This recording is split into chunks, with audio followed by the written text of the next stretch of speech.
Bonjour à tous, bienvenue à ce nouveau webinaire. Alors, je vous remercie comme d'habitude de vous manifester dans le chat pour nous dire si vous nous entendez bien, si vous nous voyez bien.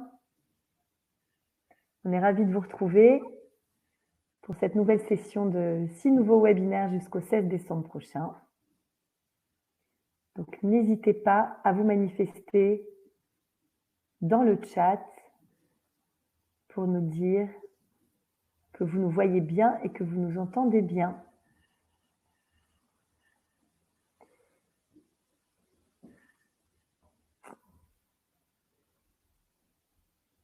Alors, je vois que vous arrivez au fur et à mesure. Marie-Noël, vous m'entendez bien? Oui, très bien. Et Très bien, vous? moi aussi, parfaitement, je vous vois et je vous entends parfaitement. Donc, j'imagine que nos participants aussi, je l'espère. Alors, si une bonne âme veut bien se manifester dans le chat, simplement pour nous assurer que le son et la vision est bonne aussi pour les participants, eh bien, ce serait formidable. N'hésitez pas.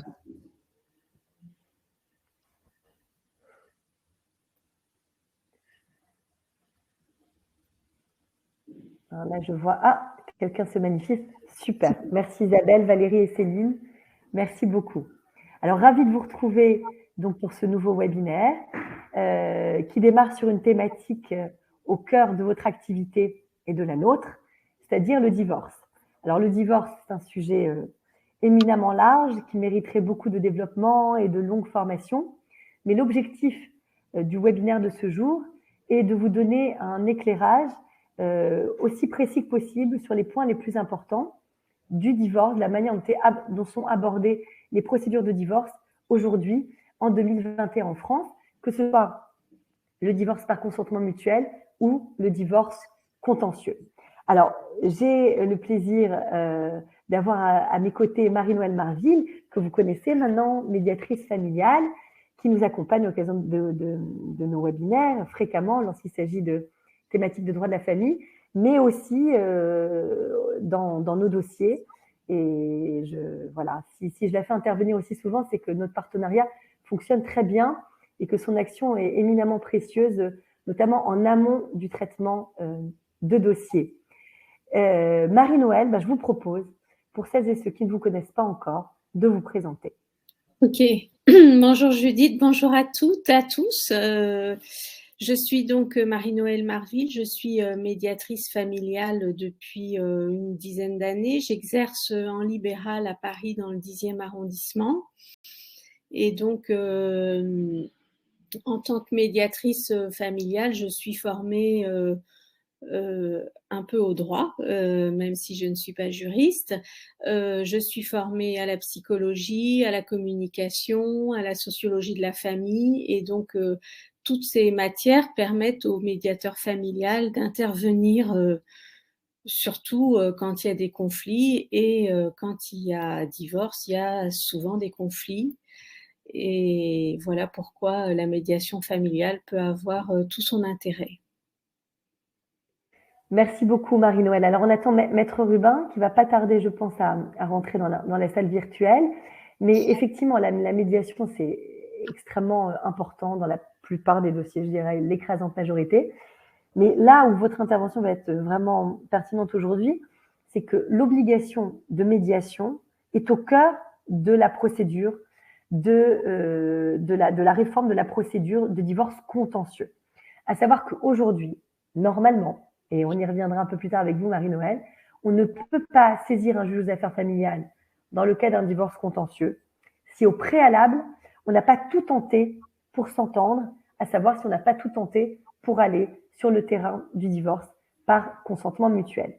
C'est dire à quel point l'état d'esprit de la réforme, c'est-à-dire la réforme qui concerne les divorces les plus difficiles, les plus âpres, au sein desquels les griefs sont le plus mis en lumière, et bien même dans ces divorces-là, la médiation est extrêmement importante. Alors, je vous propose d'ores et déjà, si vous le souhaitez, et je vous invite à le faire, je vous invite vraiment à le faire, à télécharger dans l'onglet Files ou dossier si vous avez l'interface en français, les 4 documents joints. Vous avez un PowerPoint très précis sur les nouveautés du divorce amiable en 2021. Vous avez un PowerPoint très exhaustif sur la réforme du divorce contentieux et vous avez la synthèse aussi du webinaire de ce jour, ainsi qu'un bon de consultation juridique gratuite que vous nous demandez souvent pour orienter les agents et salariés qui seraient intéressés à obtenir une consultation juridique gratuite au sein du cabinet. N'hésitez pas, comme d'habitude, à vous manifester dans le chat pour poser toutes les questions. L'objectif de ce webinaire, comme les précédents, c'est vraiment l'interactivité et que vous sortiez de ce webinaire avec le maximum d'éléments pratico-pratiques à implémenter dans votre activité au quotidien, mais aussi que vous ayez pu poser le maximum de questions. Alors, pour démarrer cet état des lieux du divorce en 2021, on va démarrer par le divorce à l'amiable. Alors, le divorce à l'amiable, comme vous le savez, je pense que vous êtes toutes au fait de la réforme du divorce par consentement mutuel, c'est un divorce qui se déroule par avocat interposé. Alors, vous ne voyez pas les fichiers dans l'onglet Files. Séverine, vous ne voyez pas les fichiers. Alors, je vous invite peut-être à, je ne sais pas, peut-être à vous reconnecter. C'est dans l'onglet des dossiers. Des dossiers, voilà. Juste avec un petit trombone. C'est l'onglet avec le petit trombone. Vous voyez pas d'onglet sur le côté? Normalement, vous devez avoir un petit onglet dans le chat. Vous ne voyez pas d'onglet. Bah, c'est très étonnant. Aucun fichier. Bon, bah écoutez, c'est très étonnant parce que pour moi, ils sont bien affichés. Bon. Eh bien, écoutez, c'est étonnant parce que vous voyez l'onglet, hein, les dossiers Marie-Noël? Oui. Vous le voyez affiché? Oui. Il n'y a pas d'onglet. Bon, bah, c'est tout à fait étonnant. Je ne comprends pas. Pourtant, oui. Chat. Habituellement, oui, mais aujourd'hui, vous n'avez pas. Alors, c'est vrai qu'il y a une nouvelle version de ce webinaire Jam et je suis très, très étonnée. Alors, regardez, ce que je vais faire, c'est que de toute façon, quand vous êtes inscrite, vous avez mis vos adresses mail. Donc, je vais vous envoyer à tous les documents qui passeront par mail assez facilement. Bon, écoutez, voilà. Je ne sais pas, peut-être en recliquant, vous finirez par les voir. En tout cas, donc pour rentrer dans le vif du sujet, je souhaite aborder ce webinaire avec un état des lieux sur le divorce par consentement mutuel. Alors, le divorce par consentement mutuel est vraiment rentré dans les mœurs.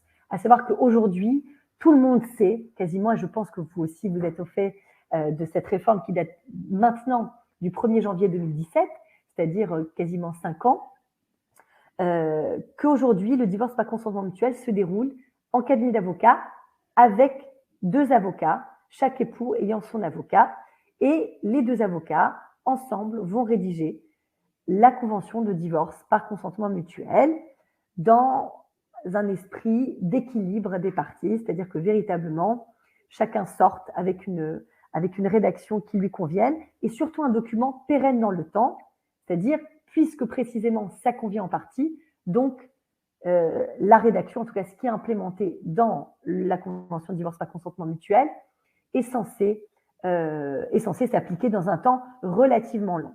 Alors là, j'attire votre attention, c'est que ce soit une décision de justice ou un divorce par consentement mutuel, il est soumis à de nombreux aléas, et c'est sur ce point que je souhaite vous entendre, Marie-Noël. À savoir qu'aujourd'hui, on vit dans un monde qui est beaucoup moins fixe qu'il ne l'était dans le passé. Les gens changent beaucoup de travail, il y a de plus en plus de télétravail au bénéfice, on va dire cela, de la crise sanitaire. Il y a des gens qui ont déménagé en province, il y a des éloignements géographiques, donc dû au travail, mais pas seulement, dû parfois aux recompositions familiales, ou tout simplement parce que les gens tournent la page. Il y a des gens qui sont parfois des papas, imaginons des cas de figure assez fréquents, des papas très proches de leurs enfants qui vont avoir leurs enfants en résidence alternée, et au gré d'une nouvelle relation amoureuse, ou une maman d'ailleurs, hein, c'est pas les pères, les mères, bien évidemment, peu importe qui dans le couple, va s'éloigner de ses enfants ou dire je change les règles du jeu parce que j'ai un nouveau travail, parce que j'ai un nouveau compagnon, parce que j'ai une nouvelle compagne, parce qu'on me propose de partir à l'étranger ou que sais-je. Et en ce sens, ces aléas-là, qui font partie de la vie, un avocat ne peut pas les prévoir comme avec une boule de cristal en disant on ne peut pas rigidifier ce qui se passera à l'avenir. On peut le prévoir, on peut l'intégrer dans un divorce par consentement mutuel, dans une convention de divorce, à savoir que plus tard, à l'avenir, s'il y a des changements, il faudrait en informer l'avocat ou saisir la juridiction compétente, mais on ne peut pas aller plus loin que ça. Et dans la sphère de la prise en charge des époux et des parents d'une procédure de divorce par consentement mutuel, c'est vraiment là qu'un médiateur familial peut être extrêmement précieux.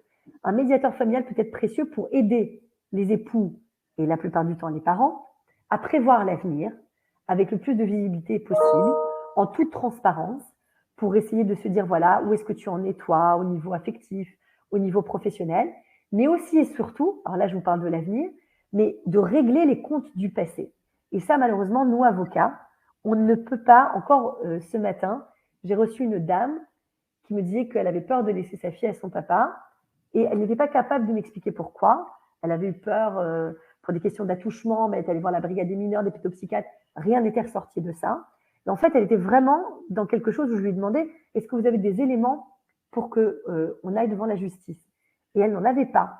À part que le papa est très attaché à sa fille, bénéficie d'un week-end sur 2, elle n'en avait pas. Et elle était vraiment prise dans des angoisses que je ne qualifie absolument pas d'irrationnelles, mais sur lesquelles, moi, en tant qu'avocat, je n'ai pas de compétences et sur lesquelles la justice, le droit, ne peut pas trancher puisqu'il n'y a pas d'éléments en ce sens.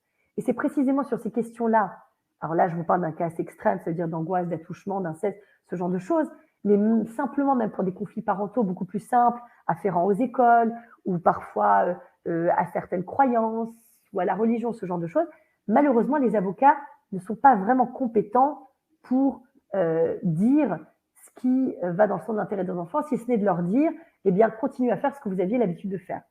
Et là où l'avocat ne peut dire que le droit, le médiateur familial peut souvent ramener les époux ou les parents à une sorte de bon sens, à une sorte de réflexion, à la fois sur le passé, pour solder le passé, et sur l'avenir.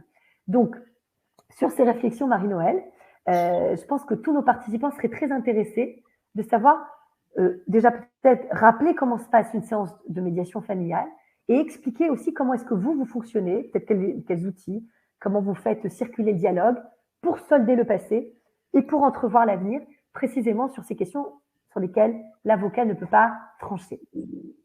Merci. Bon, il y a beaucoup de choses à dire, de possibles à dire, mais je vais commencer un peu comme ça. En effet, là où le droit peut pas toujours trouver la solution, souvent c'est les parents eux-mêmes qui ont la solution, mais ils n'en ont pas conscience. Enfin, ils en ont conscience, mais ils pensent que le droit va leur trouver une solution qui serait meilleure ou qui serait plus juste. Or, c'est souvent les parents qui sont les plus compétents pour savoir ce qui est bon pour leur enfant, et souvent c'est en parlant que les choses peuvent ressortir de ça.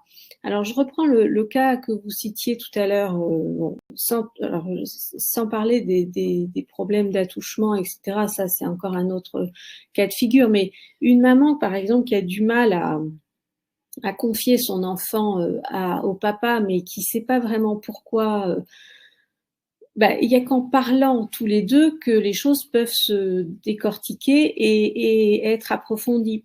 C'est souvent un problème de confiance. Donc, cette confiance-là, comment on fait pour essayer de la remettre en place? Alors, la confiance, c'est un grand mot. On ne peut pas dire que on va se faire confiance sur tout, mais sur certains points, en médiation, moi, je vais inciter, par exemple, les parents à décortiquer leurs pensées pour dire vraiment qu'est-ce qui les inquiète, quand ils font des reproches aux gens, pourquoi ils font ce reproche, parce que ce qu'on dit souvent, c'est que quand on fait un reproche, il y a une demande derrière. Donc, pourquoi le parent, par exemple, s'inquiètent autant, il y a une maman ou un papa, parce que les papas sont parfois aussi très inquiets de l'éducation qui est donnée par les parents, enfin par la maman. Comment, par exemple, la maman va dire je m'inquiète parce que je suis pas sûre qu'il mange bien, je suis pas sûre, enfin ou que ce soit équilibré, je suis pas sûre que on s'occupe de lui, je suis pas sûre qu'il soit pas tout le temps sur les écrans, enfin des tas de sujets comme ça qui font que les parents sont en désaccord sur la façon dont se passe le temps chez l'un et chez l'autre. Et donc, il y a qu'en médiation, enfin, sauf s'ils arrivent à s'en parler, et c'est quand même le mieux, s'ils arrivent à s'en parler eux-mêmes, c'est très bien. Alors, mais en médiation, on va leur apprendre à parler de ça. Ça, c'est un point, c'est un exemple, par exemple, pour vous montrer à quel point en médiation, on peut le faire. Alors, comment je fais pour le faire? Alors, je m'excuse de vous couper, Marie-Noël, parce que c'est très important, précisément l'exemple que vous donnez. Et souvent, moi, j'ai des clients qui m'appellent et qui me disent « j'arrive pas à joindre mon enfant, il était au McDo tout le week-end, il est en surpoids, etc. » Ça, c'est ce qui est, excusez-moi, c'est pour ça que je souhaite faire un petit arrêt sur image, c'est que typiquement, un avocat va seulement dire le droit. Et le droit, quel est-il? C'est que imaginons une résidence alternée, eh bien, la semaine de résidence d'un parent chez un chez l'autre, sauf à être qu'un parent tombe dans la maltraitance, eh bien, c'est complètement à la libre appréciation du parent qui a sa semaine de résidence. Et c'est pareil aussi lorsqu'un père ou une mère ne jouit que d'un droit de visite ou d'hébergement. Eh bien, souvent, le parent qui a la résidence fixée chez l'enfant, il a la sensation qu'il va pouvoir donner son avis sur les modalités du week-end chez le père ou chez la mère. Or, il ne le peut pas. Dire que dit le droit? Le droit dit qu'un père ou une mère qui a un droit de visite et d'hébergement, il en use comme il souhaite. Il ne doit pas en abuser, pas au détriment de l'enfant, mais il fait ce qu'il veut. Voilà. Et donc, l'autre parent n'a pas de droit de regard, n'a pas son mot à dire. Et l'exemple que vous avez donné aussi, prosaïque puisse-t-il paraître, c'est-à-dire qu'est-ce qu'il mange pas, c'est des choses que j'entends beaucoup. Ou alors, une autre question qui revient, il ne fait pas ses devoirs chez l'autre parent. Et précisément pour ces questions-là, on va pas ressaisir un juge aux affaires familiales tous les 4 matins. Et même un avocat n'a pas grand-chose à dire, si ce n'est à contacter l'autre avocat en disant « ma cliente me fait savoir que lorsque les enfants sont chez leur papa, ça ne se passe pas exactement ». Mais ça a vraiment énormément de limites. D'où l'importance de ce que vous allez décrire là tout de suite, Marie-Noël. Comment vous faites précisément pour que ces questions-là, eh bien, elles s'ouvrent et que la confiance revienne. Mais pour moi, c'était vraiment important de faire un arrêt sur image pour dire que typiquement, ce genre de questions ne sont pas de la compétence d'un avocat. Un avocat ne peut pas trancher, si ce n'est dire le droit. Et dire le droit, c'est très désagréable pour les gens parce qu'on leur dit, eh ben, vous n'avez pas votre mot à dire. Je vous relaisse la parole, Marie-Noël. Non, mais c'est très important et je pense que les personnes qui nous écoutent et qui reçoivent des gens, des salariés ou des agents qui divorcent, c'est important que des gens en amont enfin les assistants sociaux, les personnes qui les rencontrent puissent déjà leur expliquer que ça va pas être si simple en fait, et qu'il y a des espaces où on va pouvoir parler de ça, dont la médiation. La médiation, c'est quand même quelque chose qui est pas très connu. Le nom est connu, mais ce que ça revêt concrètement, c'est assez peu connu. Les gens ont l'impression, quand on va leur dire d'aller en médiation, que c'est pas ce qu'ils veulent, parce que eux, ils veulent aller devant la justice, ils veulent que ce soit les avocats, ils veulent que ce soit officiel, ils ont l'impression que en médiation, ça va peut-être pas avoir le caractère aussi important que devant la justice. Or, ce que je voudrais vraiment faire passer comme message et qu'il faut retenir et pouvoir dire à tous les gens, c'est que la médiation et le droit, ça marche ensemble. C'est pas l'un ou l'autre, c'est l'un et l'autre. C'est-à-dire que ce qui aura été décidé en médiation pourra être repris dans le cadre des accords, justement. Alors, dans le cadre d'un consentement mutuel, quand il y a des avocats qui travaillent sur une convention parentale, ce qui a été décidé en médiation pourra tout à fait être pris. Et de la même façon, si c'est un divorce contentieux, s'il y a eu une médiation, et ben ce qui aura été décidé en médiation pourra être repris par la justice dans le cadre du divorce. Un autre point sur lequel je voulais revenir, dont vous avez parlé en tout début de webinaire, Judith, c'est le fait que maintenant la justice incite, elle fait plus qu'inciter d'ailleurs, elle oblige les gens soit à se renseigner sur ce qu'est la médiation familiale, soit dans certains cas, les gens on peut leur demander d'aller en médiation familiale.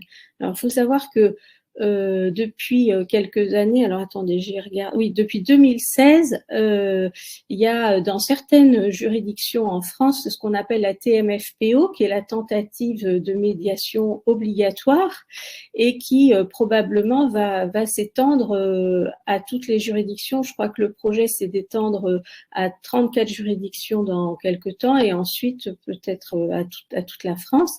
Ça veut dire que dans certains cas, notamment quand il s'agit de changer la résidence, de changer...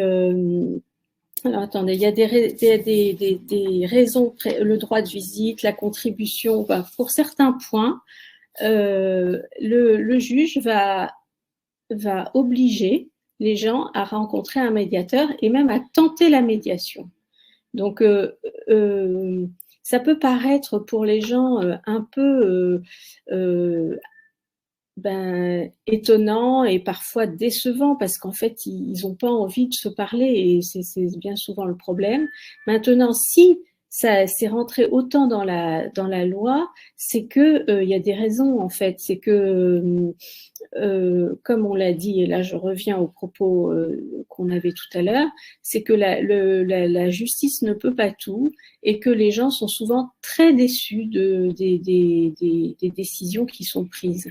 Donc, quoi de mieux que d'arriver à trouver des solutions? Alors, je vous dis pas que c'est simple, hein, il y a des fois c'est même très compliqué, mais on s'y attelle, et quand certaines personnes jouent le jeu, je dis toujours c'est pas un jeu, mais c'est cette expression que j'utilise, eh bien on arrive quand même sur certains points en tout cas, à trouver des accords. Voilà. Merci beaucoup Marie-Noëlle. Donc effectivement, il faut insister là-dessus, c'est qu'aujourd'hui la médiation, ça devient une modalité procédurale incontournable, c'est-à-dire que ça fait véritablement partie de la procédure de divorce. Et effectivement, comme Yankel sur le chat nous le spécifie, c'est qu'aujourd'hui la médiation elle est proposée dans toutes les juridictions. Vous allez à un référé qui concerne un conflit contractuel, commercial de travaux, vous voyez, de choses aussi basiques que cela, eh bien le président, il y a parfois une médiatrice qui est même présente au tribunal. Le président va inciter les parties à aller voir la médiatrice qui leur donnera la carte. Alors après évidemment, ce sera leur libre appréciation, mais vous avez beaucoup de décisions, quelle que soit la thématique du droit, et donc pas que au sein du droit de la famille. Vous savez qu'en matière pénale, on parle aussi de médiation pénale. Donc la médiation, elle est vraiment au cœur de toutes les juridictions. Dominique pose une question très importante, Marie-Noëlle, mais donc là, on sort un peu du divorce amiable, mais je préfère l'interactivité plutôt que de rester un peu figé dans les parties du webinaire. On va tout de suite revenir après sur le divorce par consentement mutuel. Mais une question importante de Dominique Marceau, Marie-Noëlle, effectivement, est-ce que la médiation, on peut la faire dans un divorce complexe, notamment avec des violences psychologiques au sein du couple? Le principe, et avant de vous entendre très attentivement, il est clair, c'est que la médiation, elle est interdite en cas de violence physique et psychologique. La réalité, elle est un petit peu différente. C'est que voilà. Alors, comment est-ce que vous faites quand vous êtes confronté à des contextes conjugaux, parentaux, qui relèvent, on va dire, de violence? Alors, il y a violence et violence. Voilà. En fait, effectivement, enfin, moi j'ai l'habitude, mais je suis pas la seule à le dire, qu'il y a deux types de violence. Il y a la violence contextuelle et la violence structurelle. Quand la violence est structurelle, c'est vrai que la médiation n'est pas recommandée, parce que la violence structurelle, ça veut dire que depuis longtemps, il y a un système de violence qui s'est mis en place dans le couple. Il y en a un qui a l'emprise sur l'autre, et très probablement que même dans la médiation, eh bien, ça va être difficile de se sortir de ce système psychologique et ce système de relation. En revanche, ce qui arrive souvent quand même parmi les couples qui se séparent, c'est qu'il peut y avoir de la violence contextuelle. C'est-à-dire que il n'y a jamais eu de violence dans le couple, mais au moment de la séparation, ils sont tellement exaspérés l'un et l'autre qu'il peut y avoir des choses qui se passent, il peut y avoir des choses, des assiettes qui volent, il peut y avoir des choses qui sont violentes et qui ne sont pas recommandées. Mais si les deux arrivent à reconnaître que c'est parce qu'ils étaient vraiment à bout et qu'il y a eu quelque chose qui a dépassé un petit peu ce qu'ils sont, la médiation est possible une fois que les choses se sont un peu apaisées et que chacun est capable d'en parler. Maintenant, il faut que les deux soient capables, en médiation, on va en reparler de cet événement-là. On ne va pas faire l'impasse là-dessus. On va en reparler et on va s'assurer que tous les deux sont d'accord pour poursuivre et pour dire que bon, ça s'est passé, mais que pour autant, ils peuvent continuer à se parler. Donc ça, c'est un point important parce qu'il y a beaucoup de situations avec de la violence aujourd'hui. Et alors la violence psychologique, c'est différent. La violence psychologique, quand elle est réellement prouvée, enfin réellement là, elle relève souvent de l'emprise. Et là, c'est compliqué parce qu'en médiation, quand il s'agit de se faire confiance, ça devient plus difficile. Merci beaucoup Marie-Noëlle. Alors, je rajouterai ma petite pierre à l'édifice de ce que vous venez de dire. Et c'est ce que vous venez de dire est très, très important. Effectivement, moi, c'est ce que je dis souvent aussi à mes clients. Il y a la violence structurelle. Et celle-là, elle est absolument condamnable. Il n'y a même pas de question là-dessus. Quand il y a des violences conjugales répétées, et savoir aussi, vous, assistants sociaux, que souvent, quand les personnes viennent vous voir, poussent la porte de votre bureau et vous disent qu'ils subissent des violences conjugales, en général, c'est jamais la première claque. En général, c'est la 6e et 7e violence. Les statistiques sont celles-ci. Quand une femme se décide à porter plainte pour un homme, eh bien, en général, c'est que c'est pas du tout à la première violence, contrairement à ce que les médias veulent bien nous dire ou ce que nous fait passer le gouvernement en termes de réforme, et qui est très bien et très, très important. Mais malheureusement, l'homme et la femme étant ainsi faits, qu'il y a souvent un sentiment très fort de sidération au démarrage, puis de honte, ce qui fait que la prise en charge par la justice ou par la police de ces contextes de violence conjugale, qu'elles soient psychologiques ou physiques, elle prend plus de temps et elle n'est pas du tout dans une forme d'immédiateté. Maintenant, ce contexte-là, conjoncturel, étant mis de côté, où là, dans ce contexte-là, la médiation n'est tout simplement pas possible parce qu'il faut savoir qu'en matière de violence, au-delà de la violence elle-même, du contexte lui-même, c'est que vous êtes surtout confronté au déni d'un des partenaires, en tout cas du partenaire qui est auteur, qui va dire, bah écoute, de toute façon, t'as pas saisi la police, t'as pas saisi la justice, j'ai rien fait, ou si j'ai fait, c'est à cause de toi. Bref, la puissance du déni, c'est assez phénoménal, moi je peux vous le dire. Même quand vous allez par exemple en correctionnel, vous êtes face parfois à des hommes ou à des femmes qui, même devant un président, un procureur, sont encore dans le déni alors que tout plaide contre eux. Mais bon, ça, je referme la parenthèse. Maintenant, concernant les violences, en tout cas, même les violences psychologiques structurelles, ben, vous voyez, Marie-Noëlle, ça, c'est quelque chose dont je préviens mes clients. Je préviens mes clients. Et ça ne loupe pas. Il y a toujours un moment où, précisément, en matière de divorce par consentement mutuel ou de convention parentale, concernant des couples séparés ou de concubins, quand on est sur le point de signer l'accord, il y a toujours un élément qui va faire en sorte qu'il y a quelque chose qui va hérisser l'un ou l'autre, ou il va y avoir de la violence verbale très très forte. Et ça, malheureusement, c'est quelque chose de très symptomatique d'une forme de deuil de son couple, du deuil de la famille, de ce qu'on a représenté, qui met en colère, qui rend très triste, et qui fait qu'il y a beaucoup de tensions qui peuvent arriver précisément avant la signature d'une convention de divorce par consentement mutuel ou d'une convention parentale.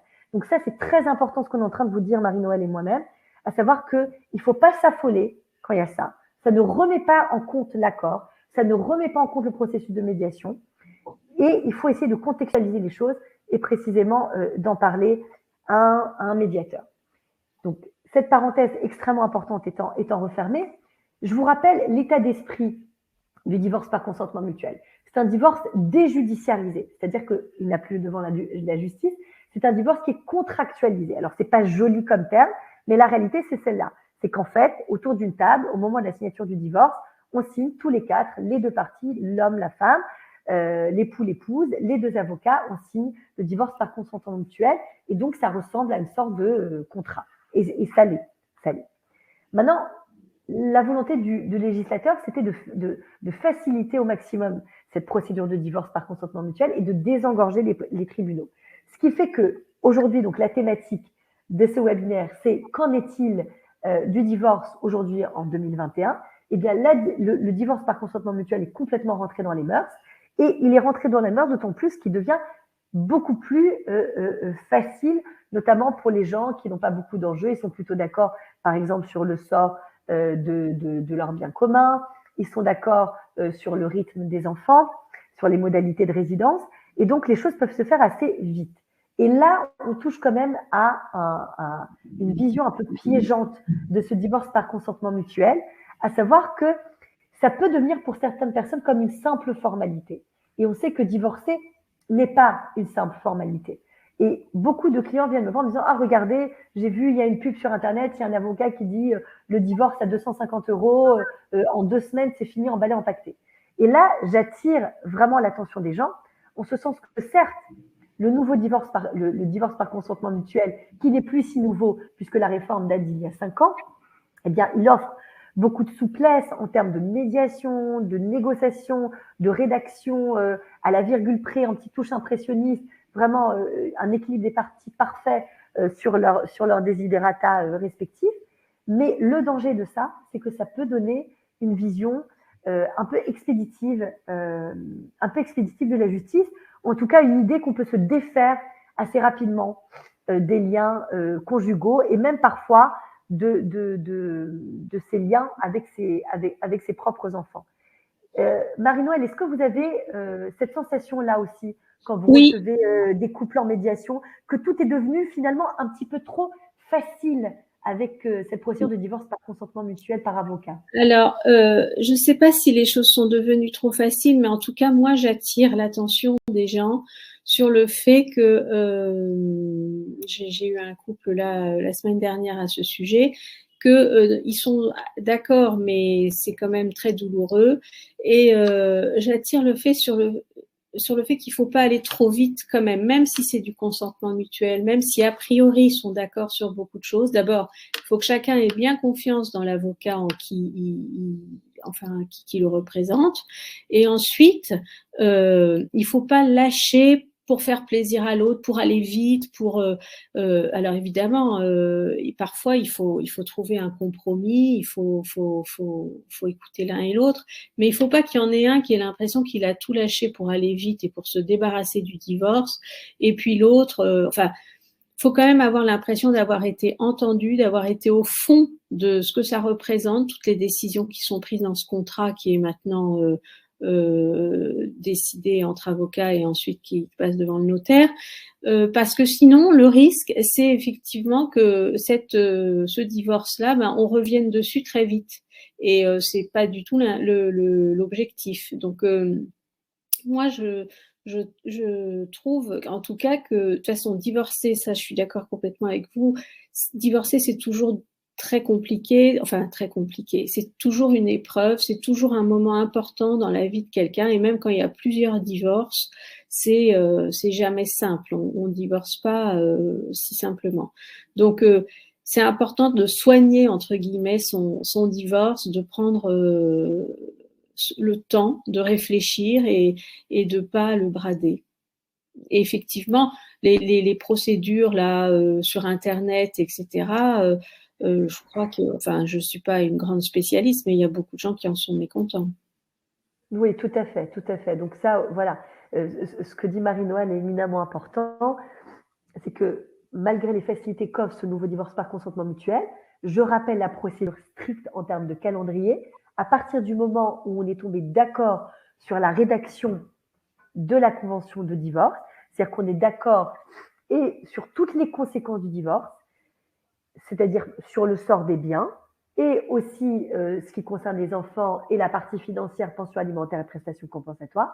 C'est les 3 piliers d'une convention de divorce par consentement mutuel. Eh bien, chaque avocat va envoyer à son client par recommandé le projet de convention accompagné d'un courrier. Monsieur, madame, vous trouverez ci-joint. Voilà. À partir du moment où vous allez réceptionner le courrier, un délai de 15 jours va courir, pendant lesquels vous pouvez réfléchir si vous souhaitez ou pas continuer cette procédure et aller jusqu'à la signature. En fait, ça ressemble, et je le dis souvent, parce que c'est pas très joli, mais c'est la réalité. Pourquoi est-ce qu'on parle de contractualisation du divorce? Parce qu'on donne un délai de réflexion aux parties, exactement comme lorsque vous signez un crédit à la consommation, ni plus ni moins. Donc, en général, les parties, quand elles sont arrivées à une rédaction qui leur convienne, font courir ce délai de 15 jours. À l'issue de ce délai de 15 jours, on peut signer la convention de divorce par consentement mutuel. Mais effectivement, il y a toute une période en amont où il ne faut pas trop presser les avocats pour rédiger vite et divorcer vite, sauf s'il y a des raisons objectives à cela, parce que d'une certaine manière, il faut prendre le temps de faire le deuil de son couple. Le mot est un peu fort, mais il est souvent vrai dans la plupart des cas. Et ce deuil-là ne peut pas se faire avec des avocats dont la profession, c'est de lire le droit, d'où, je rappelle, la démarche de la médiation qui est éminemment nécessaire. Et je rajouterai quelque chose qui est tout à fait contre-intuitif. Elle peut être même très intéressante, 1 ou 2 séances. Et là, je vous pose la question, Marie-Noël, si vous allez être de mon avis, mais elle est aussi pertinente même pour les couples qui s'entendent bien, même pour les couples qui ont l'impression d'avoir déjà tout organisé. Vous êtes d'accord, Marie-Noël? Absolument. Et parfois aussi, les couples, il y a des choses qu'ils n'osent pas se dire. Donc, ils sont a priori d'accord sur tout, mais il y a toujours, enfin pas toujours, mais il peut y avoir de temps en temps un petit point compliqué qu'on a du mal à aborder. Venir en parler, pardon, en médiation, c'est permettre d'aller dans un cadre, enfin d'intégrer un cadre sécurisé où il va y avoir une façon de se dire les choses et où moi chacun va s'exprimer, chacun aura son temps de parole, moi je vais poser des questions, je vais reformuler et petit à petit on va explorer un petit peu tous les points et parfois il y a des petites choses. Alors parfois il y a des petites choses qui en fait en sont des grosses et qui sortent en médiation. Alors qu'au début ils ont dit on est d'accord sur tout, puis après il y a un gros pavé qui arrive et là c'est plus si simple. Mais ça a au moins le mérite. C'est fait pour ça la médiation. C'est fait justement pour que les choses qui sont difficiles à dire soient dites. Mais je trouve, moi, évidemment, j'ai beaucoup de plaisir à accueillir des couples qui, a priori, s'entendent pas trop mal parce que, évidemment, la discussion est quand même plus facile mais il y a toujours des choses à vérifier, il y a toujours des choses à se dire, il y a toujours des petits points sur lesquels revenir, il y a toujours des inquiétudes sur l'avenir et ça aussi, j'en parle parce que vous en avez parlé au début, Judith. On peut pas prédire l'avenir, en effet. On peut pas. Vous avez tout à fait raison avec les histoires de télétravail. J'ai eu le cas aussi récemment d'un papa qui voulait partir vivre en province et qui du coup dit à la mère, moi je vais prendre l'enfant et puis toi, tu l'auras comme moi un week-end sur 2. Bon, la mère n'est pas du tout d'accord, hein, mais alors évidemment, quand en médiation, on ne va pas prédire l'avenir, on ne va pas dire dans 5 ans je vais déménager, dans 5 ans j'aurai trouvé une autre femme, enfin ça c'est pas possible. Par contre, ce qu'on peut décider, c'est que s'il y a des choses importantes, on décide de se le dire et que on se le dit, comment on se le dit? Alors chaque couple, enfin chaque parent, puisqu'il s'agit de parents, va décider de sa façon de communiquer. Est-ce qu'on s'envoie un mail? Est-ce qu'on s'appelle, on prend un café? Est-ce qu'on décide de retourner chez le médiateur parce que c'est compliqué d'en parler sans une tierce personne? Enfin, c'est ce genre de choses qui peuvent être décidées et qui peuvent rassurer les parents sur ce qui va se passer à l'avenir. C'est de se donner des points, de se dire, en cas de difficulté, on saisira un médiateur ou bien on fera de telle ou telle façon.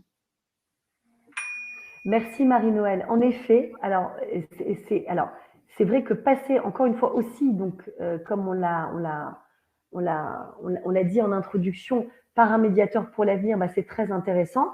Et je rebondis donc sur les questions de Claudine et de Sonia. Comment est-ce qu'on revient sur un divorce par consentement mutuel, lorsqu'a priori, donc on est d'accord, mais c'est même pas a priori, c'est même sûr, Claudine, c'est-à-dire qu'il y a l'esprit du divorce par consentement mutuel, ce qu'on appelle le principe du divorce, c'est d'être d'accord sur toutes les conséquences, et il y a la manière dont les choses vont s'implémenter dans la vraie vie. Alors, quand il y a un gap, un fossé entre ce qui a été rédigé et ce qui se passe. Comment est-ce qu'on revient sur un divorce par consentement mutuel, que ce soit la résidence des enfants ou alors la pension alimentaire, comme vous le posez, Sonia? Eh bien, effectivement, dans la logique de la justice, on ne peut pas saisir un juge aux affaires familiales sans délai 1 mois après avoir signé un divorce par consentement mutuel. Effectivement, dans ce cas, le juge aux affaires familiales vous interrogera sur votre consentement. Est-ce que vous aviez toutes vos capacités lorsque vous avez signé le divorce par consentement mutuel? Et là, il ne sera pas possible de dire « Ah ben oui, j'ai signé parce que j'étais sous emprise de mon conjoint ou parce que mon avocat m'a dit ou que sais-je ». Ce n'est pas possible, sauf à avoir vraiment des troubles graves du comportement ou des pathologies psychiatriques très graves ou d'être sous tutelle ou sous curatelle. Et même dans des cas comme ça, mais on n'a pas le temps imparti pour vous expliquer tout ça, mais il est possible de signer un divorce par consentement mutuel.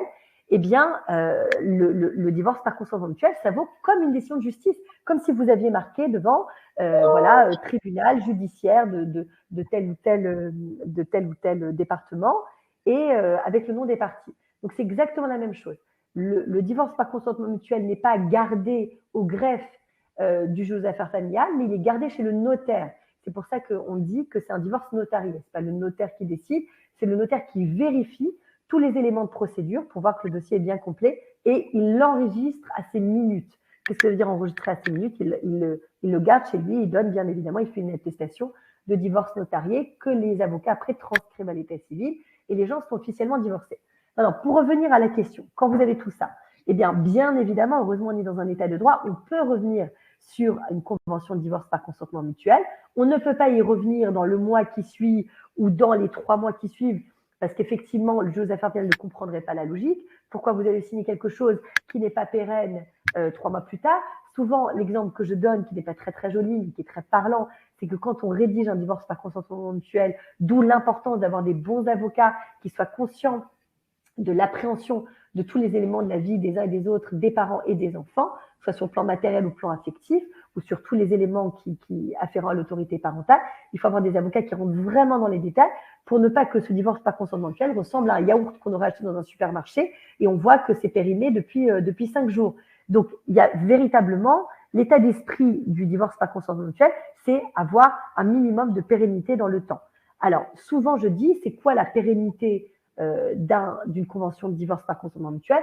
En général, c'est lorsqu'on a des enfants et qu'il y a une pension alimentaire dans la boucle, c'est le cycle scolaire d'un enfant. Par exemple, imaginons qu'on signe un divorce avec un enfant de 3 ans qui est en première année de maternelle, eh bien, on pourrait, sauf à cas de force majeure ou un élément modificatif qui se poserait pendant les 3 années à venir, mais ne ressaisir le juge aux affaires familiales qu'à l'entrée du CP de l'enfant, quand certains éléments auront été modifiés, ou alors qu'il y aura plus de frais, etc.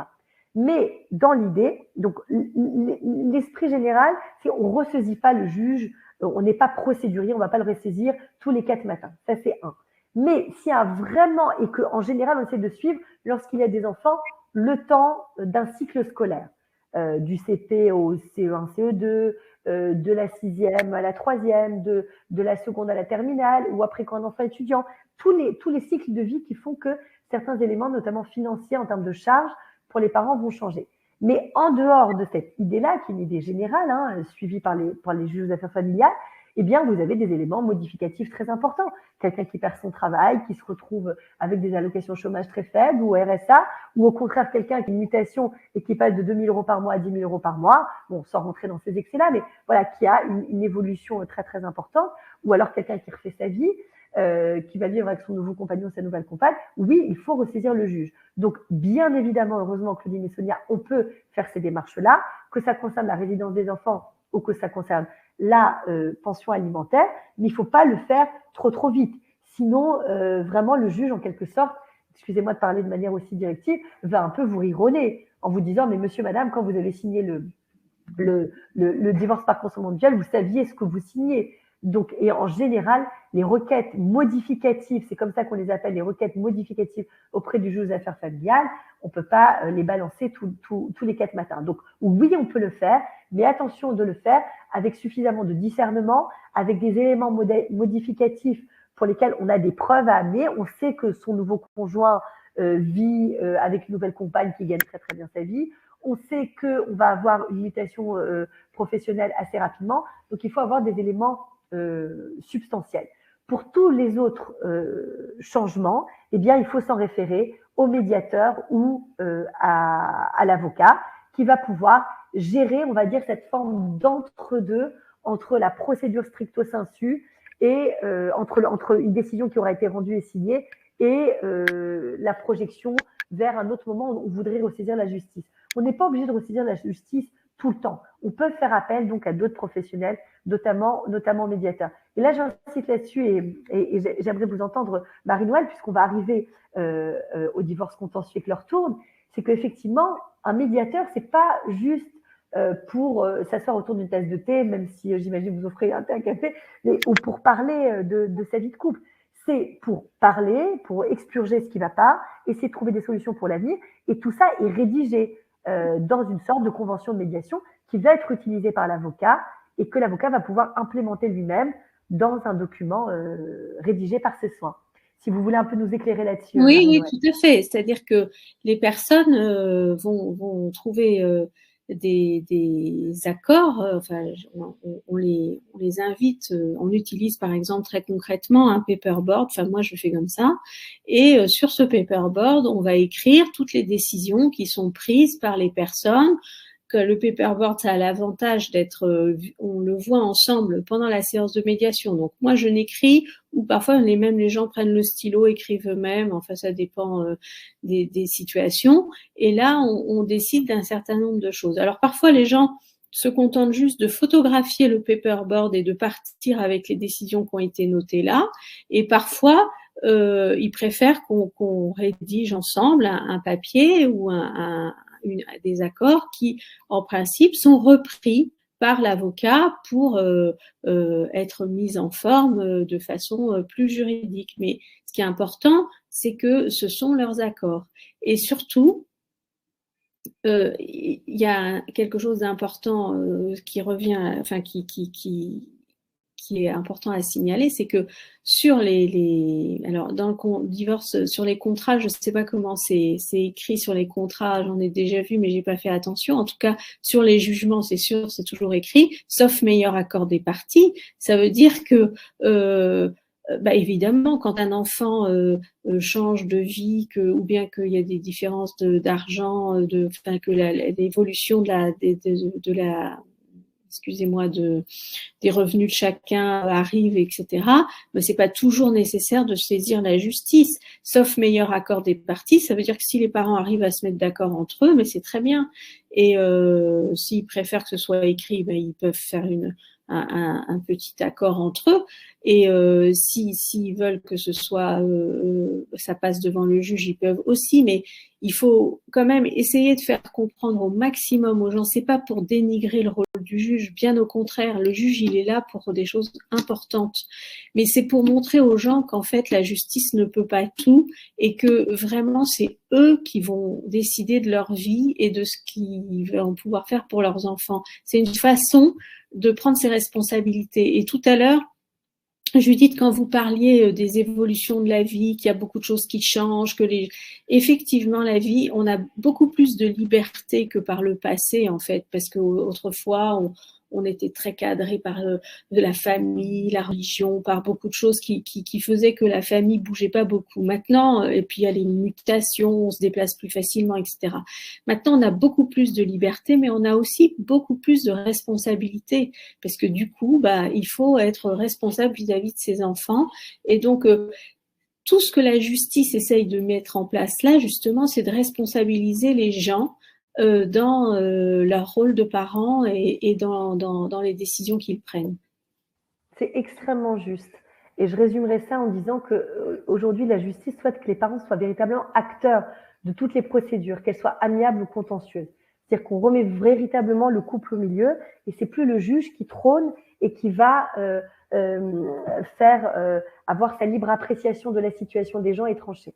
Donc effectivement, le divorce par consentement mutuel, il met au cœur de la procédure ce qu'on a dit, ce qui peut être un peu dangereux, une forme de facilité ou de rapidité, et il faut être assez prévenant sur ces questions-là, mais le rôle de l'avocat qui est vraiment, vraiment un rôle de conseil, de conseil.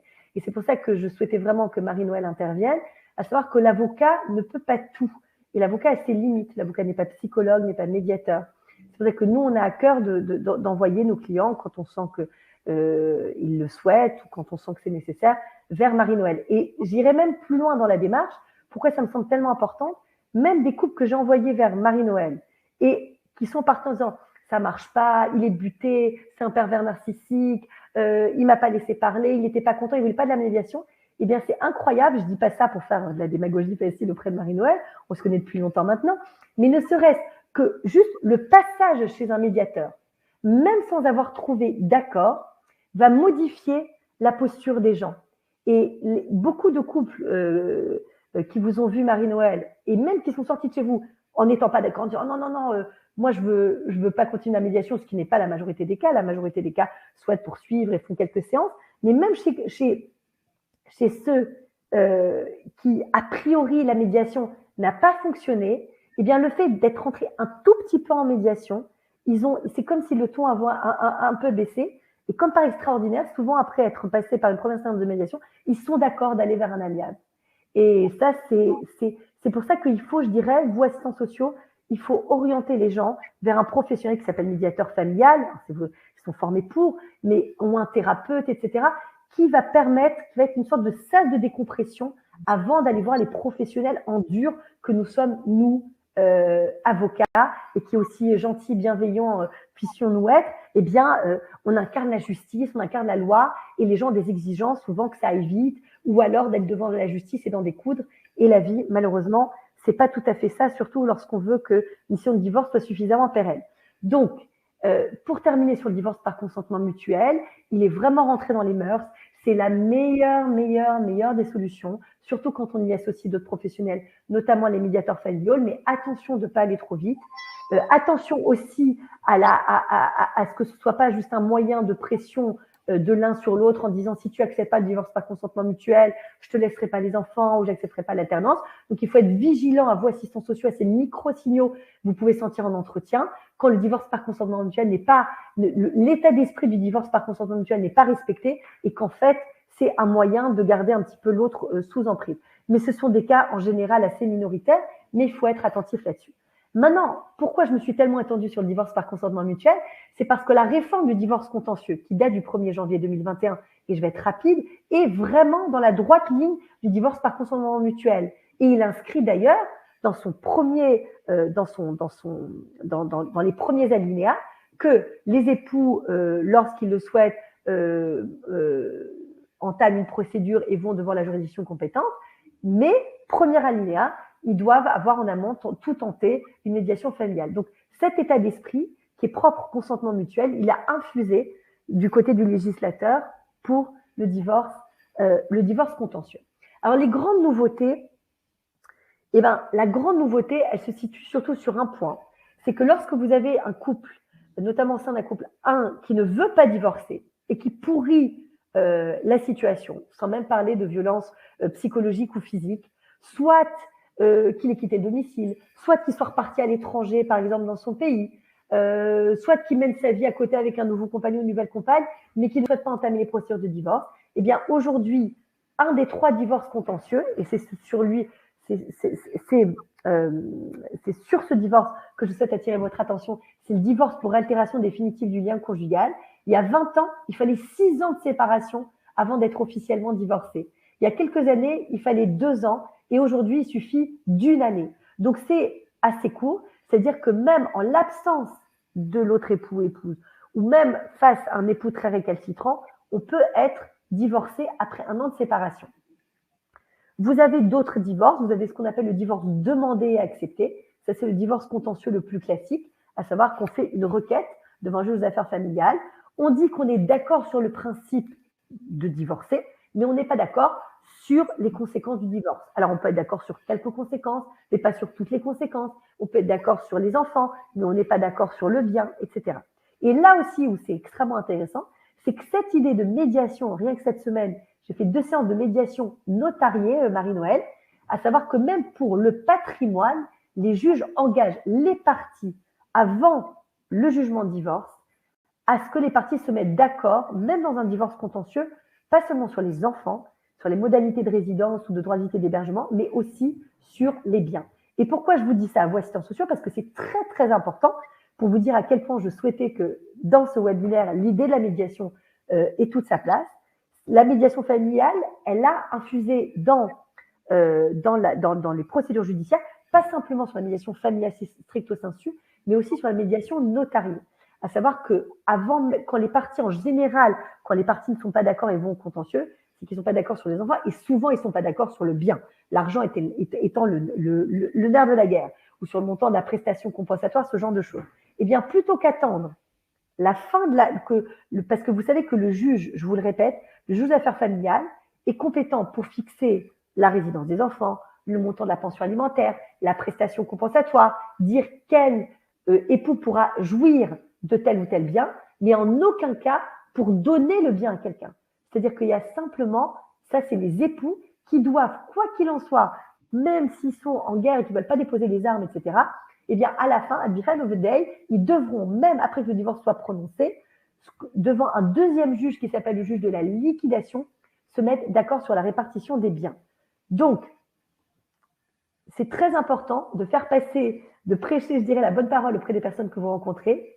La médiation hyper importante pour les couples et pour les enfants, mais elle est aussi importante au niveau de la répartition des biens. Et vous avez de plus en plus de notaires qui sont super bien formés à la médiation notariée et qui évitent de passer par un notaire nommé judiciairement par le juge et qui, lui, va faire les choses un peu techniquement et qui ne s'occupera pas tellement de savoir quelles sont toute la charge affective derrière le fait qu'il y en a un qui crispe, un qui ne veut pas donner à l'autre, etc. Donc ça, c'est extrêmement important. Donc, vous avez, donc je vous ai énoncé le divorce pour altération définitive du lien conjugal, simplement 1 an de séparation, le divorce demandé et accepté, et vous avez le divorce pour faute. Alors, le divorce pour faute, c'était une des questions que je posais dans l'intitulé de ces webinaires, et vous me laissez encore 5 petites minutes et j'aurai terminé. Aujourd'hui, le divorce pour faute a-t-il encore sa raison d'être? Alors, le divorce pour faute, il faut savoir, et je vous le dis, vous, assistants sociaux, c'est très important, c'est devenu très, très restrictif. C'est-à-dire qu'on n'engage pas une procédure de divorce pour faute, même quand on a énormément d'éléments, de pièces, notamment en termes de violence conjugale ou de violence psychologique, eh ben, c'est pas sûr que le juge d'affaires familiales accepte cette qualification juridique des faits. Il faut vraiment qu'il y ait des éléments d'une particulière gravité. Je vous donne un élément classique que moi j'entends au cabinet et qui, malgré les sites de rencontres ou de tromperie ou que sais-je, puisqu'on encourage tout le monde et qui sont sur le marché, eh bien aujourd'hui, l'adultère n'est plus du tout un motif fautif d'engager le divorce. Sauf si vous l'avez fait de manière particulièrement humiliante ou fréquente, etc. Et même ça, on ne fait pas de divorce pour faute lorsque vous avez un conjoint qui vous a trompé très régulièrement, bien que le devoir de fidélité soit toujours tout à fait inscrit dans la loi. Donc ça, c'est des choses qu'il faut dire aux personnes que vous rencontrez. Par contre, vous avez des cas de figure plus dramatiques. Vous avez l'infidélité qui n'est pas qualifiée de fautive, sauf si vraiment elle a occasionné une particulière douleur à l'un des conjoints. Mais vous avez une sorte d'infidélité qui peut être très proche de la polygamie. Vous avez des gens qui ont d'autres familles à côté, c'est-à-dire qu'ils ont une histoire d'amour, alors ça s'appelle l'infidélité, et qui vont avoir des enfants à côté de leurs enfants officiels. Et là, pour le coup, on peut introduire une procédure de divorce pour faute parce que c'est quelque chose qui est complètement interdit par la loi et qui, au-delà de la peine que ça peut procurer à la personne qui est victime des infidélités de son autre conjoint, il y a un phénomène de gravité. Donc, vous voyez, ce phénomène de gravité, il faut le circonscrire. N'hésitez pas, vous, à m'interroger si besoin sur les cas de figure que vous rencontrez, mais attention de cette tentation d'aller sur le terrain du divorce pour faute, parce que le juge le retient de moins en moins, sauf si vous avez en amont une ordonnance de protection en cas de violence ou une condamnation correctionnelle, etc. Et encore, parce que l'idée du divorce pour faute, il ne faut pas oublier, l'idée du divorce pour faute, c'est d'obtenir des dommages et intérêts. C'est un divorce à la fois familial et à la fois pénal, et qui, comme devant un tribunal correctionnel, va dédommager la victime, l'époux ou l'épouse, pour la peine que lui aura ou les préjudices que lui aura occasionné l'autre époux. Et ça, il faut être extrêmement précautionnel là-dessus. Maintenant, je terminerai par quelque chose. La grande promesse du divorce contentieux, c'était de dire, vous allez voir, on va raccourcir les délais, c'est formidable. Maintenant, la procédure de divorce contentieux, ça ne durera pas pendant des années, comme on en entendait souvent. À mon divorce, il a duré pendant 10 ans. Ce sera un an top chrono. Eh bien, ça, malheureusement, et ce n'est pas au rendez-vous du tout. À savoir que vous avez des calendriers procéduraux, ce qu'on appelle des audiences de mise en état, à l'occasion desquelles ni les avocats ni les parties ne viennent, et qui sont des audiences de procédure où les avocats sont invités à conclure. Et ça peut considérablement rallonger les délais. Ce qui rallonge aussi les délais, et qui est complètement sidérant, et que je vois, et je vous le dis à vos assistants sociaux, c'est très important que vous le transmettiez aux personnes que vous recevez, c'est les délais d'appel. C'est-à-dire qu'aujourd'hui, vous avez une première audience qui s'appelle une audience d'orientation sur les mesures provisoires, qui ressemble à l'ancienne audience de conciliation, et où le juge va statuer sur, il va prendre des mesures provisoires avant de trancher sur le divorce, en tout cas de prononcer le divorce en tant que tel. Eh bien, la promesse du législateur, c'était de dire, regardez, on va faciliter les choses.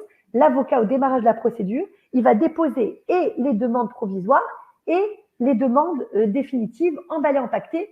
Comme ça, le juge a tout, et les parties n'ont plus à aller au tribunal. Il n'y a plus d'audience physique, si ce n'est cette première audience d'orientation, et votre divorce ne va durer qu'1 an. Malheureusement, la réalité, c'est pas du tout comme ça. La réalité est que l'appel demeure, c'est-à-dire qu'une des parties qui ne serait pas contente des mesures provisoires peut faire appel, et vous avez des appels complètement sidérants. J'ai dans un dossier un contradicteur qui a fait appel d'une décision qui était très bonne, un dossier que j'ai gagné haut la main, j'étais assez fière. Eh bien, il a eu un appel en septembre 2022. Ce qui fait que jusqu'en septembre 2022, eh bien, ma cliente qui pouvait légitimement demander le prononcé du divorce, eh bien, ne peut pas le demander. En tout cas, elle ne l'aura pas avant septembre 2022, avant qu'il y ait l'audience d'appel. Donc ça, je dirais, c'est quelque chose d'assez cosmétique qu'a vendu le législateur en disant, vous allez voir, ça va être considérablement accéléré. Et en fait, ça c'est beaucoup moins le cas.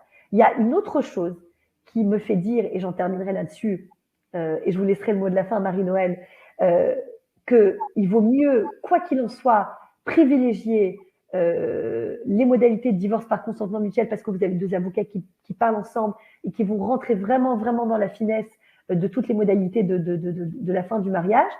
C'est qu'aujourd'hui, comme vous le disiez très justement en amont, Marie-Noël, c'est qu'il y a beaucoup de gens qui veulent encore en découdre avec la justice. Ça veut dire, ils disent, non, moi, j'y crois pas. Un divorce par consentement mutuel rédigé par des avocats, moi, je veux aller devant un juge absolument. Eh bien, il faut savoir aujourd'hui que cette réforme du divorce contentieux, qui date de janvier 2021, par souci de facilité, etc., eh bien, elle interdit quasiment aux époux de parler pendant l'audience. Déjà, l'audience, elle était très courte, et elle est toujours très courte.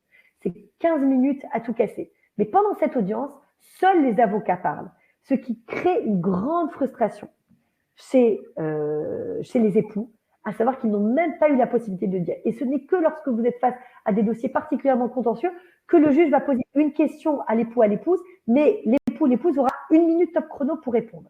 Et ça génère une très grande frustration. Et j'ai beau prévenir en amont mes clients en leur disant, attention, vous savez comment ça se passe, c'est un petit bureau d'un juge, c'est 9 mètres carrés, ça va durer 15 minutes, 20 minutes, il ne va pas vous demander de parler. Eh bien que connaissant ces informations et les ayant informés à maintes reprises, ils sortent avec un sentiment très, très, à minima mitigé et de manière générale extrêmement déçu de la manière dont s'est déroulée l'audience, même si on a la chance souvent de tomber sur des juges très gentils, très empathiques, mais vous avez aussi parfois des juges qui font ça à la chaîne. Il suffit, je ne sais pas si ça a été votre cas des fois, d'avoir accompagné peut-être des personnes aujourd'hui, vous avez par exemple à Paris le grand tribunal judiciaire à Paris, qui est énorme, très joli, porte de Clichy. Et ben, le juge aux affaires familiales, vous avez un fond de couloir au 6e étage avec 2 salles d'attente où tout le monde se percute, où vous avez les avocats, les greffiers, les juges, etc. Et c'est à la chaîne, et c'est à la chaîne. Et ce sentiment de divorcer en 10-15 minutes top chrono, avec des couples qui attendent comme ça avec leur avocat, tous ensemble dans une petite salle d'attente, très franchement, j'ai jamais trouvé ça très agréable et je le trouve encore moins agréable aujourd'hui. C'est pour ça que de passer par un avocat qui va prendre le temps de comprendre quels sont les besoins, quel est l'équilibre des parties, de discuter entre confrères, d'avoir un avocat qui fait vraiment son devoir de conseil, aller voir un médiateur, c'est vraiment la solution la plus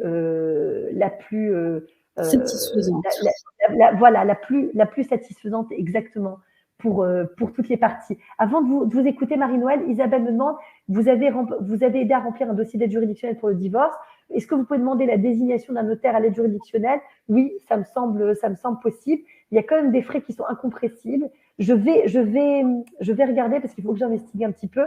Et dans le mail collectif que je vais vous envoyer avec toute la documentation, je répondrai à cette question et à d'autres si vous voulez encore en poser sur le chat. Donc, pour terminer de mon côté, si on peut très modestement et rapidement faire un état des lieux du divorce en France, c'est que le divorce par consentement mutuel a vraiment pris tout son espace, toute sa place.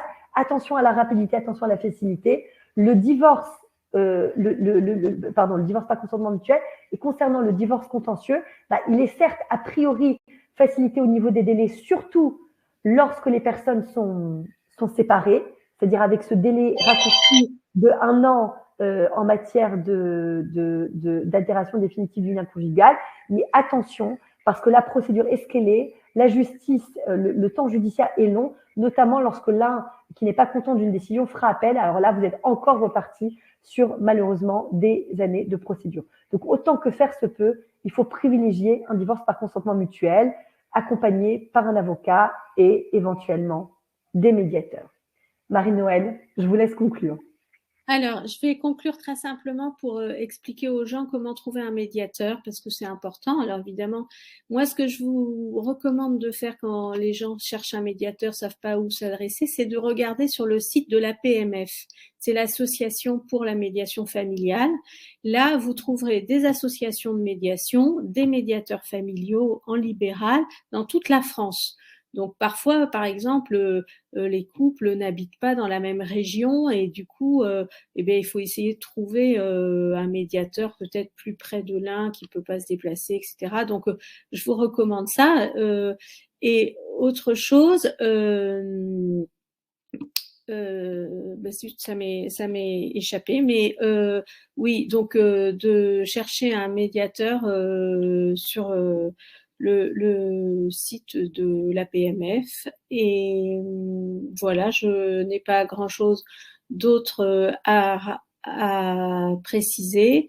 Il faut vraiment essayer, et même vous, travailleurs sociaux, vous pouvez contacter les médiateurs en amont, vous pouvez essayer un petit peu d'aider les gens qui ont du mal à faire la démarche à le faire.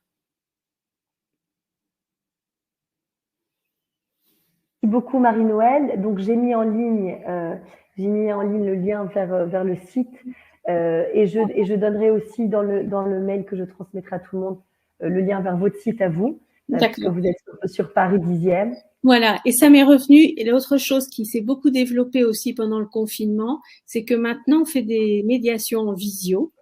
Alors c'est pas idéal parce que bon, c'est bien aussi de se retrouver dans la même pièce, mais parfois ça peut être très utile quand les gens sont pas dans la même région, quand les gens ont des horaires compliqués. Enfin, ça a quand même ouvert des perspectives. Avant, les gens disaient ah bah non, c'est pas possible, on peut pas se déplacer, on peut pas, ça permet quand même de faire aussi de travailler un petit peu différemment. Je dis pas qu'il faut faire systématiquement de la visio, c'est pas du tout ça, mais en tout cas c'est une nouvelle façon de travailler. À tel point, Marie-Noël, que moi aussi, je fais beaucoup de consultations en visio. D'ailleurs, si vous souhaitez orienter les salariés ou les agents qui viennent vous voir pour ces problèmes-là, à l'occasion d'une consultation juridique gratuite, pendant laquelle on prend vraiment tout le temps qu'il faut au cabinet, je vais vous envoyer tout de suite le lien vers la prise de rendez-vous en ligne au cabinet. C'est très, très facile. Et c'est vrai que souvent, c'est une manière plus soft de se rendre chez un avocat. Et la visio amenuise le côté je mets un pied dans le monde de la justice. Donc n'hésitez pas, nos premières consultations juridiques gratuites, je vous enverrai le bon dématérialisé, et ben elles peuvent aussi se faire via la visioconsultation. Donc je me permets un remot de la fin parce que c'est très très important. Conclusion, il y a beaucoup de réformes, des réformes extrêmement importantes qui prennent toute leur place dans l'espace juridique et judiciaire. Il faut faire attention à l'avocat qu'on trouve, parce qu'il faut vraiment que cette convention de divorce par consentement mutuel qui tiendra lieu de loi entre les parties soit véritablement rédigée comme un jugement d'un juge aux affaires familiales. Donc, il faut tomber sur des avocats compétents, qui comprennent bien, qui aillent dans votre sens, qui soient pas trop lents. Il y a beaucoup d'avocats qui prennent beaucoup de temps à rédiger et on n'a rien gagné dans cette histoire parce que finalement, toute l'idée du divorce par consentement mutuel n'y est pas. Il y a d'autres avocats qui sont beaucoup plus expéditifs, qui vont faire remplir des sortes de formulaires en ligne à leurs clients. Ça, je vous déconseille complètement parce que c'est la tarte à la crème et après, on récupère des gens très, très désespérés de ce qu'ils ont pu rédiger. Donc, il faut être d'autant plus vigilant sur la rédaction de la convention de divorce par consentement mutuel qu'elle doit être relativement pérenne dans le temps et qu'on ne peut pas, comme je l'ai dit, notamment suite aux questions de Sonia et de Claudine, on ne peut pas ressaisir le juge aux affaires familiales très, très, très rapidement, en tout cas, disons, dans l'année où on a reçu, où on a signé le divorce par consentement mutuel. Donc, pour ne pas avoir à ressaisir le juge aux affaires familiales trop vite, il faut avoir une convention de divorce extrêmement bien rédigée. Et le devoir de conseil étant au cœur de cette réforme du divorce par consentement mutuel, une des choses aussi que je vous conseille à vous, assistants sociaux, c'est un conseil de bon sens, c'est de dire aux personnes que vous rencontrez que quel que soit le spécialiste vers lequel ils vont, que ce soit un avocat ou un médiateur, il faut comprendre ce qui se passe. Il faut comprendre ce qui est en jeu. Il faut qu'ils aient la sensation que le professionnel, non seulement défende leurs intérêts, ça c'est le b.a.-ba, mais aussi qu'ils comprennent les éléments, le calendrier juridique ou judiciaire, ce qui va être en jeu, etc. Et ça, c'est très, très important. Aujourd'hui, je dirais pas que les professionnels ont remplacé le juge, mais quasiment. Et on a le droit de choisir son avocat, tout comme on a le droit de choisir son médecin, un médecin avec qui on s'entend bien, où la confidentialité, le secret professionnel, l'écoute, la rapidité, la diligence est respectée. Et ça, c'est quelque chose de très, très important. Donc, si vous voyez arriver des gens dans votre bureau qui vous disent « j'ai pris un avocat, mais je ne comprends pas la procédure » ou « mon avocat ne fait rien », etc. Bon, il faut vérifier déjà si c'est vraiment le cas. Parfois, c'est pas le cas.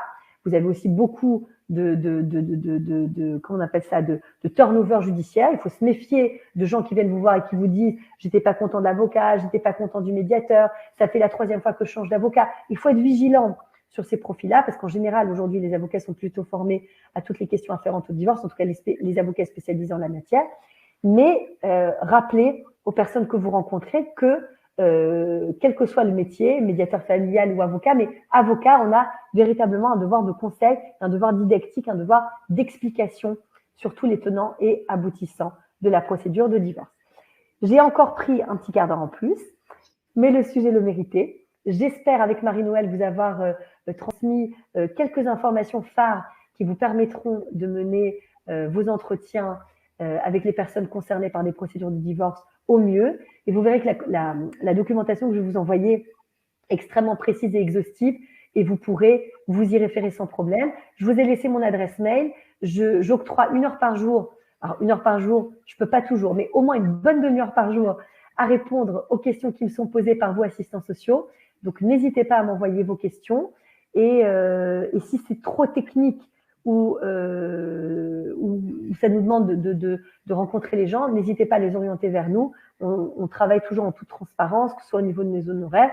Et la consultation juridique gratuite est vraiment non seulement gratuite, transparente en ce sens que on ne dit pas aux gens forcément de signer avec notre cabinet d'avocats, mais on leur propose toutes les options. Et notamment, une des options que je propose, c'est d'abord, quand je sens qu'ils ne sont pas tout à fait au clair avec leur volonté de divorcer, je les oriente vers Marie-Noëlle, qui permet d'éclaircir la situation en tout point sur ces questions souvent qui relèvent plus de l'affectif que du juridique.